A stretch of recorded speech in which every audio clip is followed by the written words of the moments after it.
नमस्कार, मी अदितीज book of recipes मध्ये मी तुमचं खूप खूप स्वागत करते। आज जन्माष्टमी आहे, तर कोकणामध्ये म्हणजे स्पेशली आमच्या सिंधुदुर्ग भागामध्ये कृष्णाला नैवेद्यासाठी शेगल्याच्या पाल्याची भाजी, काळ्या वाटाण्याची पातळ उसळ आणि आंबोळी केली जाते। तर ते कम्प्लीट मी आज तुम्हाला नैवेद्य दाखवणार आहे। तर त्याच्यापैकी पहिलं मी तुम्हाला दाखवणार आहे शेगल्याच्या पाल्याची भाजी। याची रेसिपी मी याच्या अगोदरच अपलोड केलेली आहे, त्याची लिंक मी तुम्हाला डिस्क्रिप्शन बॉक्समध्ये देईन। तर या भाजीसाठी आपण काय करूया की पहिला आधी मी कढईमध्ये तेल गरम करत ठेवलंय। तेल गरम झालं की त्याच्यामध्ये हे दोन मोठे उभे चिरलेले बारीक चिरलेले कांदे आहेत ते घालायचे आणि कांदा या तेलामध्ये परतवून घ्यायचा। थोडा हलका भाजून घ्यायचा, खूप जास्त भाजण्याची गरज नाहीये। थोडा हलका मी हा कांदा या तेलामध्ये परतवून घेते। कांदा आता माझा हलका परतवून झालाय। कांदा परतल्यानंतर त्याच्यामध्ये मी ह्या 4 सुक्या लाल मिरच्या आहेत, त्या तिखटच्या मिरच्या आहेत त्या घालते। सुक्या मिरच्यांमुळे ही भाजी खूप छान दिसते, टेस्ट पण चांगली येते। नक्कीच तुमच्याकडे हिरवी मिरची वापरली तरी चालेल। आणि ते परतून झाल्यानंतर मग हा जो शेगलाचा पाला आहे तो मी घालते। तर शेगलाच्या पाल्याचा हा असा पाला दिसतो। शेगलाचा पाला म्हणजे आपण जो शेवग्याच्या शेंगा खातो तर त्याच्या झाडाचा पाला आहे हा। तर त्याची जी पुढची पानं असतात एकदम लाईट ग्रीन मध्ये, तर ती काढून आणायची आणि ती अशी प्रत्येक असं ते सेपरेट करायचं आणि नंतर ते पूर्ण व्यवस्थित चांगलं धुवून घ्यायचं आणि नंतर बारीक चिरायचं। तर तसं मी करून ठेवलंय। तर ते आता पाला मी याच्यात घालते, पानं बारीक चिरलेली।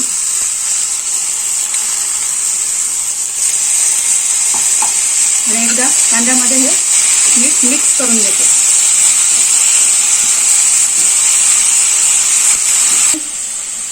चला आता भाजी आपली व्यवस्थित परतून झाली आहे कांद्यामध्ये। आता याच्यात चवीप्रमाणे मीठ घालायचं। पालेभाजी असल्यामुळे मीठ जास्त नाही, थोडं कमीच घालायचं। आणि ह्या भाजीला कांदा थोडा जास्त लागतो। कांदा जास्त घातल्यामुळे ह्या भाजीची टेस्ट अजून खूप छान येते। मीठ घातल्यानंतर मी पुन्हा एकदा व्यवस्थित मिक्स करून घेते आणि एका मिनिटासाठी या भाजीला वाफ घेऊन देते। तर वाफेसाठी ठेवते मी आता। मीठ घालून झाल्यानंतर मी एका मिनिटासाठी भाजी वाफेवर ठेवली आहे। झाकण लावून ठेवायचं आणि गॅस एकदम मंद ठेवायचा आणि एका मिनिटाची मी ह्या भाजीला आता वाफ घेऊन देते। चला आता आपलं 1 मिनिट झालंय। भाजीला मस्तपैकी एक वाफ आलेली आहे। आता आपण याच्यामध्ये हे जे ओलं खोबरं ठेवलंय ते घालूया आणि खोबरं व्यवस्थित मिक्स करून घेऊया भाजीमध्ये। खोबरं आता व्यवस्थित मिक्स करून झालंय। तर खोबरं मिक्स केल्यानंतर पुन्हा एकदा एक 4-5 सेकंदासाठी आपण एक वाफ घेऊन देऊया। चला आपले आता 2-3 सेकंद झाले आहेत। भाजीला आता मस्त वाफ आलेली आहे। बघा मस्तपैकी आपली अशी भाजी तयार झालेली आहे। शेगल्याला आता शेवग्याच्या शेंगा किंवा त्याला इंग्लिशमध्ये आपण ड्रमस्टिक सुद्धा म्हणतो, मग त्याच्याच झाडाची पानं आहेत। तर आपली भाजी तयार आहे। मी आता गॅस बंद करते। मी आता तुम्हाला काळ्या वाटाण्याची उसळ कशी बनवतात ते दाखवते। चला आता आपण काळ्या वाटाण्याची उसळ बघूया। त्याच्यासाठी कढईमध्ये मी 2 चमचे तेल गरम करून घेतलंय। तेल गरम झालं की त्याच्यामध्ये ही मी बेडगी मिरची पावडर टाकते, थोडी कलरसाठी टाकते मी। तेलामध्ये ही बेडगी मिरची पावडर टाकायची, मिक्स करून घ्यायचं।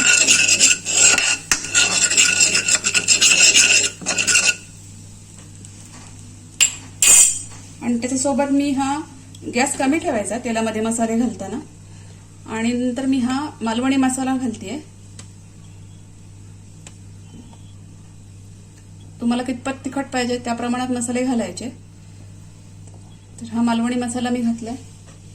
त्याच्यानंतर मी थोडीशी हळद घालेन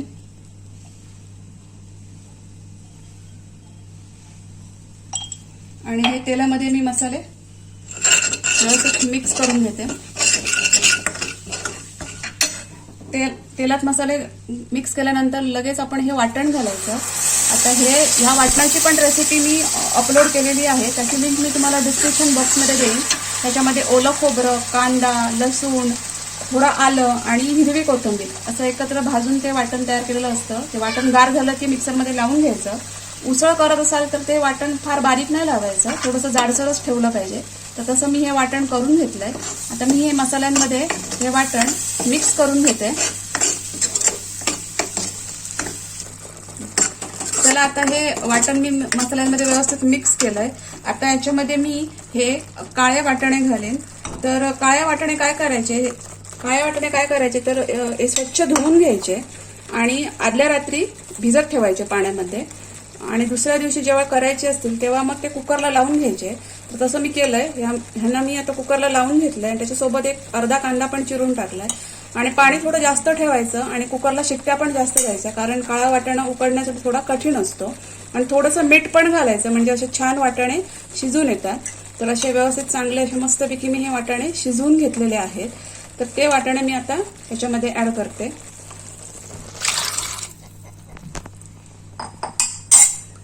सोबत चवीप्रमाणे मीठ. वाटाणे उकडताना पण आपण मीठ घातलं त्यामुळे तो अंदाज घेऊन आता मीठ घालायचं.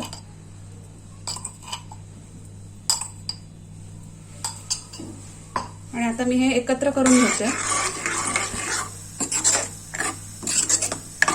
थोडी पातळच उसळ मी ठेवणार आहे कारण ही आंबोळी सोबत खायची आहे. त्याच्यामुळे उसळ थोडीशी मी पातळ ठेवणार आहे. सुकी उसळ मी नाही करणार आहे. त्यामुळे याच्यात मी थोडंसं पाणी ऍड करते. आणि आता हे त्याला चांगली आता एक उकळी येऊ देऊया. चला आता आपल्या उसळीला मस्तपैकी एक उकळ आलेली आहे. बघू शकता तुम्ही.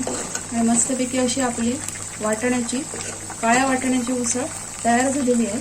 मी आता गॅस बंद करते. आता तिसरा जो पदार्थ आहे आंबोळी तर ते मी आता तुम्हाला दाखवते. चला तर तुम्हाला मी आता आंबोळी कशी करतात ते दाखवते.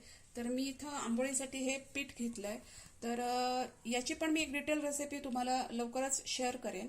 तर याच्यासाठी मी समजा तुमचे 4 वाटी तांदूळ असतील तर त्याच्यामध्ये तुम्ही पाऊण वाटी उडीद डाळ असं ते स्वच्छ धुवून ते आदल्या रात्री भिजत घालून ठेवायचं आणि सकाळी ते मिक्सरला लावून फर्मेंटेशनसाठी ठेवून द्यायचं. मग संध्याकाळपर्यंत हे व्यवस्थित पीठ येतं. समजा तुम्हाला सकाळी करायचे असतील तर तुम्हाला ते रात्री लावावे लागतील. तर अशा प्रकारे मी ते माझं पीठ करून घेतलंय आणि पीठ जेव्हा आपण एकत्र करतो तेव्हा त्यावेळेस त्याच्यात मीठ घालून घेतलेलं आहे. तर असं माझं हे फर्मेंटेशनसाठी पीठ आलेलं आहे. बघू शकता तुम्ही. खूप छानपैकी असं पीठ आलेलं आहे हे. तर आता हे जे आंबोळी आहेत तर ते मी आता तुम्हाला माझ्याकडे हा पारंपरिक याला आंबोळीचा किंवा घावणे काढतो त्याचा हा बिडं असं म्हणतात. तुमच्याकडे नसेल तर तुम्ही नॉनस्टिकचा जो आपला तवा असतो त्याच्यावर पण तुम्ही काढू शकता. माझ्याकडे हे आहे. तर त्याला पहिलं आधी तेल लावून घ्यायचं असं व्यवस्थित आणि हे चांगलं गरम करून घ्यायचं. व्यवस्थित तापून घ्यायचं बिडं आणि त्याला असं ऑइल लावून घ्यायचं आणि मग तापून झालं चांगलं तापलं की मग गॅस कमी करायचा आणि त्याच्यावर मग ही आंबोळी करायची. तर त्याच्यासाठी हे जे पीठ आहे ते घालायचं. एक घालून आणि आता मी थोडं घालते अजून आणि हे पसरवून घ्यायचं. तुम्हाला कशी जाड पातळ आवडते त्या प्रमाणात हे स्प्रेड करून घ्यायचं. गॅस मात्र मंदच ठेवायचा. बघा आता आंबोळीची एक बाजू झालेली आहे. आंबोळी सहज परते आणि मग आपण आता ही दुसऱ्या बाजूने पण भाजून घेऊया. गॅस मंदच ठेवायचा. फास्ट गॅसवर केलं तर त्या अशा चिकटतात पण आणि इथं खूप काळं असं येतं. त्यामुळे आता ही दुसऱ्या बाजूने पण मी ही भाजून घेते. चला आता आंबोळीची दुसरी पण बाजू झालेली आहे. अगदी 2-3 सेकंद मला लागले. तुम्ही बघू शकता. ही बघा मस्तपैकी आपल्या दुसऱ्या बाजूने पण आंबोळी व्यवस्थित भाजून झाली आहे. ही बघा छानपैकी आपली आंबोळी तयार झाली आहे.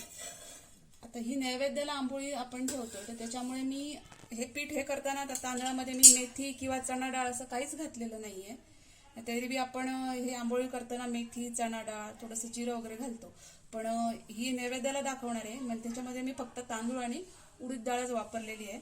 आता मी दुसरी आंबोळी करायला घेते. तर पहिलं मी तेल लावून घेतो व्यवस्थित.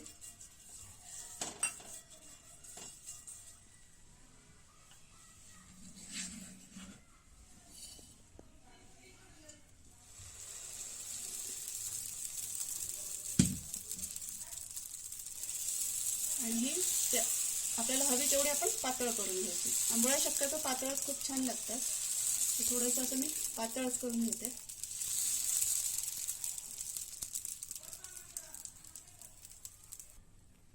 चला आता ह्या पण आंबोळीची ही एक बाजू झाली आहे. आपण हे आता परतून घेऊया. मस्तपैकी आपली आंबोळी तयार झाली आहे. आता ही दुसरी बाजू पण मी अशी छानपैकी भाजून घेते. चला आता आपली दुसरी पण बाजू ही आंबोळीची झालेली आहे. आपण परतवून घेऊया. चला आता आपली दुसरी बाजू पण ही आंबोळीची व्यवस्थित करून झाली आहे. ही बघा मस्तपैकी अशी आपली आंबोळी तयार झाली आहे. तर अशाच प्रकारे मी आता सगळ्या आंबोळ्या करून घेते. चला आपलं हे कृष्णाच्या नैवेद्याचं ताट तयार आहे. आंबोळी, काळ्या वाटण्याची उसळ आणि शेगलाच्या पाल्याची भाजी. तर आज मी हे नैवेद्याला दाखवणार आहे. तुम्हाला माझा आजचा व्हिडिओ कसा वाटला तर कमेंट्समध्ये नक्की सांगा. व्हिडिओ आवडला असेल तर त्याला लाईक करा, शेअर करा आणि माझ्या चॅनलला सबस्क्राईब करा. आपण भेटू नेक्स्ट व्हिडिओमध्ये. थँक्यू.